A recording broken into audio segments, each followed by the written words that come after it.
Hello दोस्तों, स्वागत है हमारे यूट्यूब चैनल में। तो आज लाए हैं क्लास 10 के हिंदी के मॉडल पेपर जो आपके एग्ज़ाम में बार बार पूछे जाते हैं। तो चलिए वीडियो स्टार्ट करते हैं। पहले निर्देश देख लेते हैं। तो आपको बता देते हैं कि पहले आपको 15 मिनट पढ़ने के लिए दिया जाएगा। उसके बाद आप सभी प्रश्न कर सकते हैं। 1 से लगाए 20 तक आप ओमार शीट पे प्रश्न करेंगे, उसके बाद लिखित करेंगे। तो चलिए ओमार शीट के प्रश्न देख लेते हैं और आपके बहुविकल्पी प्रश्न।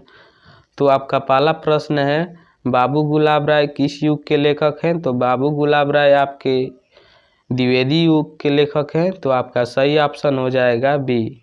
कौन सा ऑप्शन सही होगा? बी।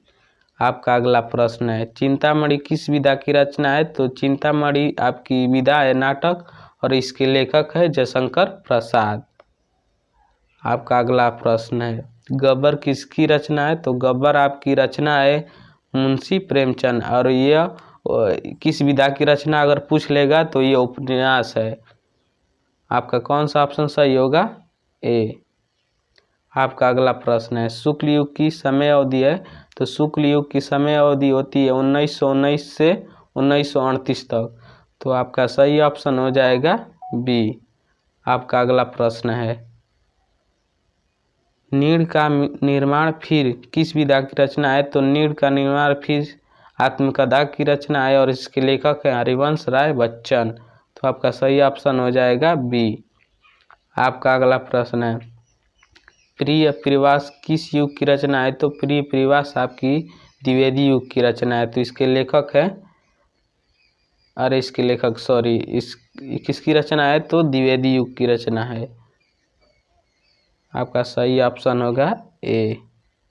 आपका अगला प्रश्न है, मधुशाला किसकी रचना है? तो मधुशाला आपकी रचना है हरिवंश राय बच्चन की। तो आपका सही ऑप्शन हो जाएगा सी। आपका अगला प्रश्न है, भारत भारती किसकी रचना है? तो भारत भारती रचना मैथिली शरण गुप्त की रचना है। तो आपका सही ऑप्शन हो जाएगा बी। आपका अगला प्रश्न है, आधुनिक काल कब से कब तक है? तो आधुनिक काल 1883 से अब तक है। तो आपका सही ऑप्शन हो जाएगा ए। आपका अगला प्रश्न है, मतिरामा किस युग के कवि हैं? तो मतिरामा आपके रीतिकाल के कवि हैं। तो आपका सही ऑप्शन हो जाएगा डी। आपका अगला प्रश्न है, हास्य रस का स्थायी भाव है? तो हास्य रस का स्थायी भाव होता है हास। तो आपका सही ऑप्शन हो जाएगा सी। आपका अगला प्रश्न है, सोहन ओढ़े पीत पट श्याम सलोने गात मानो नील मणि शैल पर आपत प्रयोग प्रकाश। उपर्युक्त पंक्ति में कौन सा अलंकार है? तो इसमें उत्प्रेक्षा है, इसलिए क्योंकि जिसमें मानो जानो जनऊ आ जाता है तो उसमें उत्प्रेक्षा अलंकार होता है। तो आपका सही ऑप्शन होगा बी। आपका अगला प्रश्न है, रोला छंद में कुल कितने चरण होते हैं? तो रोला छंद में कुल 2 चरण होते हैं और इसमें यति 11 13 होती है। तो आपको यह याद रखना है। आपका सही ऑप्शन होगा बी।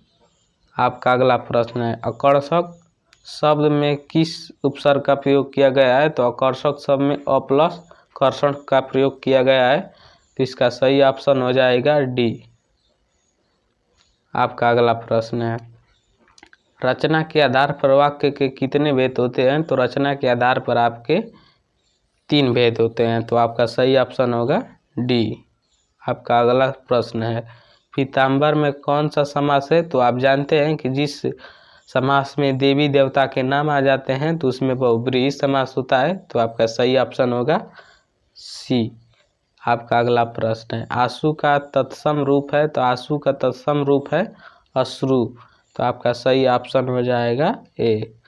आपका अगला प्रश्न है, कर्तव्यवाची में किसकी प्रधानता होती है? तो कर्तव्यवाची में कर्ता की होगी प्रधानता। तो आपका सही ऑप्शन होगा ए। आपका अगला प्रश्न है, तबे शब्द में वचन एवं विभक्ति है? तो आपका विभक्ति है चतुर्थ विभक्ति है और वचन है बहुवचन। आपका सही ऑप्शन होगा डी। आपका अगला प्रश्न है, निम्नलिखित में से सर्वनाम है? तो आपका सही ऑप्शन होगा सी। तो वीडियो को वॉच करने के लिए थैंक्स। और आप सभी ये प्रश्न तैयार कर लेते हैं तो बोर्ड एग्जाम में 70 में 70 ला सकते हैं। और अगर अच्छे से आप तैयारी कर लेंगे तो ये 20 में 20 आपके